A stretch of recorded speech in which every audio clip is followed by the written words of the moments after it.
Welcome back to another video, guys. I'm Lee and you're watching Barham Engines.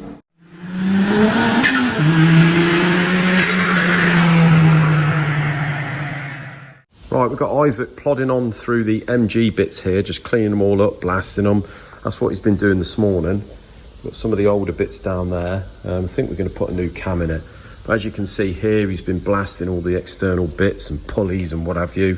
Bit of a mission when it's got sort of years of probably various old paints on it and what have you. New clutch to go on. We've got to balance the crank assembly first. I think he's stripped the head and gone through that. Although that was meant to have been done, he has stripped it and checked it and made sure all the valves and that are good and just, you know, bead blasted everything. So we've got to paint that yet. The block is outside. I've finished honing that. That's all done. I'm going to clean that after break. I did speak to the customer on Friday and he was just umming and ahhing on what colours to do the engine. I said normally on the old Fords we used to do the sort of black with the, looks quite nice with the gold core plugs in there. Maybe you could have the rocker cover silver. It's up to him, but he's going to go away and just have a think about that and let me know either today or tomorrow. We can get all that painted and sorted. Right, so first, just before I left on Friday, we just cleaned, well, I'd finished the block for the 1500 pre-cross flow and Paul was still here and he was just in the process of cleaning it all up and prepping it. Like I said in the last video, we had a set of plus 30 pistons in stock for this. Although they'd only just sort of cleaned at plus 30, I said in the last video, it was just by pure coincidence and with a bit of luck that we've got a set of 30s up there. But I had a bit of a boo-boo and that's what the thumbnail and title's all about. So as you can see, I have managed to sort it out, but what I'd done on the first bore, and Paul noticed this, I think it was because I had the block around this way when I was doing all the work. So obviously bored it like this, I've faced it like this, and I've honed it like this, and it's my own fault, you know, bear in mind how many hundreds and hundreds of blocks I've bored since I've been here. It's just typical, isn't it, when I'm doing a video and as I said on the last video, I was showing you how to set the boring bar up and center it and what have you and how to set the stop. Well, this is typical, isn't it? So as you can see, if you have a look down the base there, you see right on the top of the mains. Now you remember me saying last video, if you don't set the stop perfectly on your first bore, your first run of the first bore, it can go into the top of the mains caps. Well, just as I'd completed that video, and again, I could keep this from you, but I'm not going to keep anything from you. Just as I finished that first video, I was doing my first bore, got distracted on the phone, and when I come back, the cutters hit the top of the main cap, which isn't a big deal, because it's not going to start cutting through, and what happens is it sort of throws the stop up and just turns off itself anyway, but obviously it's not ideal hitting the top of the mains cap. So that's what's happened on this one. I haven't realised that because I've been on the phone. So once you're down the bottom, even if you've set the stop or it's stopped, if you pull that lever right back like that, what that does is pull the cutter away from the job. So when you rapid it back up, the cutter doesn't touch the job, it comes away. And then obviously it's important to free that off when you get back to the top. So I've pulled the cutter off the job, so I've done everything right.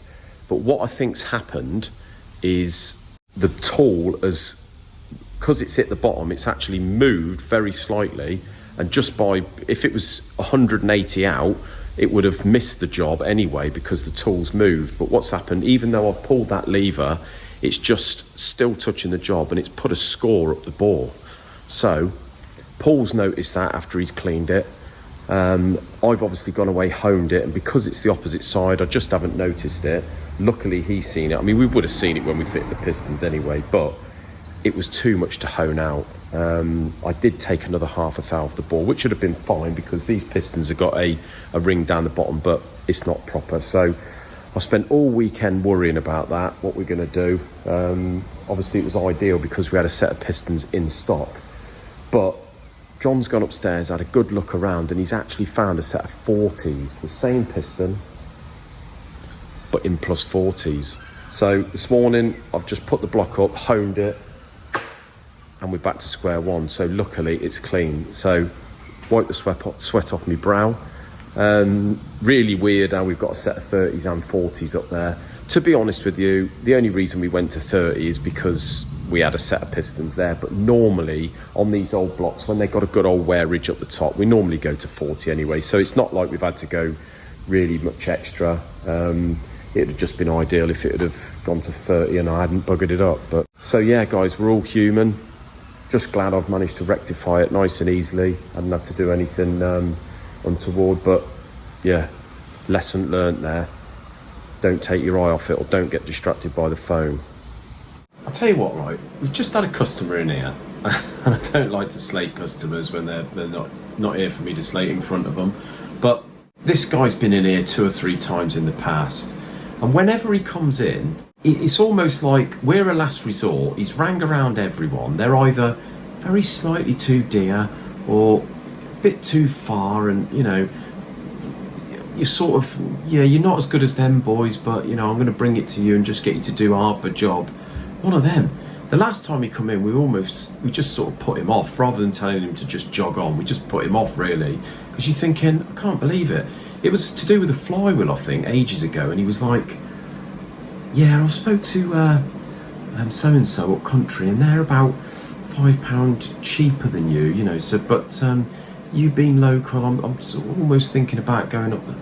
Thinking, mate, just send it up there. He came in earlier and he said, got a flywheel and a clutch to be balanced. Can you do it successfully? We said yes, but we need the crank. Well, the crank's still in the car. Well, yeah, we need the crank. So I spoke to so-and-so up country, the specialist, and they said you can do it. Well, I can do it, but we need a crank. Oh, right. So have you got a crank? No. Oh, okay. Only I spoke to them up there and they said that you probably would have one. We're thinking, look, just send it up there. For God's sake. Right, so I said to you in the last video, the Studebaker block was all done.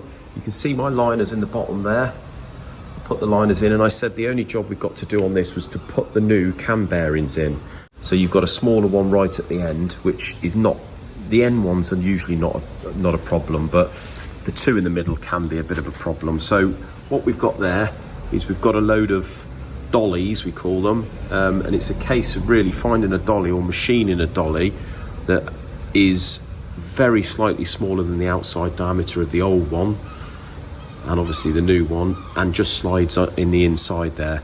And what you do is you put the dolly in there, and we usually put a bar up and basically hit the old bush out and hit the new one in. The only thing you've got to be careful of is getting these oil holes in line with the block. Otherwise it's not going to feed oil to the camshaft and seize it up. So that's the only tricky bit. And then usually they go in and they're okay, but sometimes you have to give a little bit of fettling just to get the cam in and turning nicely. Yeah, this is a job that John hates, but as you can see, he's got the old ones out, put the new ones in after break, and that one should all be done there. Right, you can see here, guys, we've got a pallet full of stuff to go back to one of our customers. This is all the old stuff off the Cosworth motor that we stripped. Remember the one that had the Chinese turbo on it, and he bought the donor engine for a few, you know, a good few quid, sort of six and a half grand. And when we stripped it, the only thing really we could use was the crankshaft and the head. So yeah, that was that one. That's the old block there, which I bored and faced, which he's going to sell. When I said we've got a good block here to sell, so that's a 205 block, but it's all good on a first oversize. But this is the engine that we've done. So this is the head loosely on the block. You've got the block down here. This is the one with the Nickersill liners in there. But the problem we got is he messaged me last week and said it'd be quite nice to paint the block in Barham Engines orange. But at the moment, as you can see, someone's gloss hammerite that, and it's not going to be easy to remove that. So I'm just going to scratch my head on it a minute, because obviously it's all built up.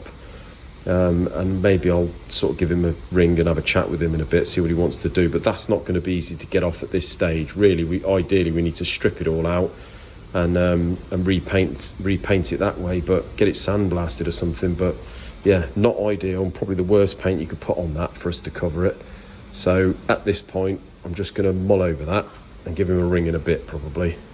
So here I've got some motorcycle barrels. It's a 4-cylinder, it's a CB750. This is Honda. What we've got to do is just, there's 10 thou to come out of these, so we've got 0.25 pistons. There's actually about 3 thou of wear in there, so we've only got to take about 7 thou out. Our normal honing jig here is slightly too big for this. We've got to go down a size.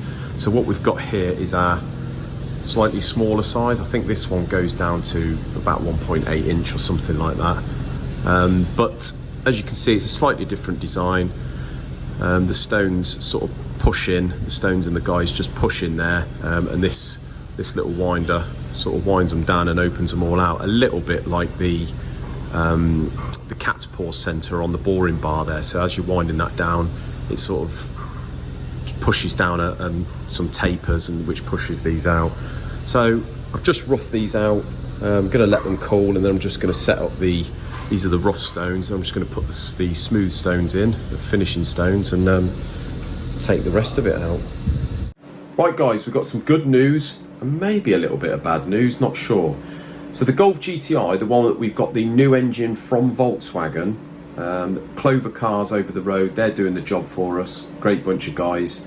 They've got the car all done. Mac actually drove the car round here earlier, sounded sweet as a nut. He's took it on a big old drive. He said it's fantastic, no issues whatsoever, except on idle, it's idling at about 700 RPM, and every now and again the oil light will come on until you just pick the revs up slightly. I have been in touch with the customer, and he said that the car, before it had its issues and what have you, the car did idle on about 600, but he's got one of these aftermarket sort of box things on, I don't know, like a mapping thing you put in the OBD port, I don't know.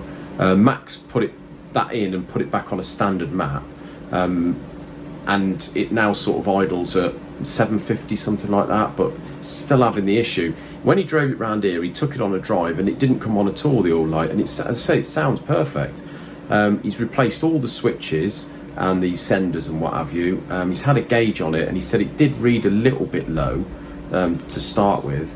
Since then, this is on idle, since then he's replaced there's a sort of valve in the oil filter housing, and I can't picture it what it is at the minute, but he's replaced that, and as I say, he drove it round here and the oil light didn't come on, but he said he's just took it to a big old drive. Sounds great, as I say, but when he's got back, it's idling between sort of 750 and 800 off the gauge there, but the old lights come back on. So I don't know whether any of you Volkswagen specialists know anything about that. Give us some ideas. I'm just about to ring Volkswagen up and book it in with them and get them to have a look at it, but as I say, at the minute I'm scratching my head because I can't sort of picture where it all is because they put it in. So yeah, I know a lot of the time from the comments, guys, you boys can help me, so if you have any ideas on that, let me know. It'd be ideal. Thanks again for watching, guys. If you haven't already, subscribe, hit the notification bell, and we'll see you in another video. Cheers, people.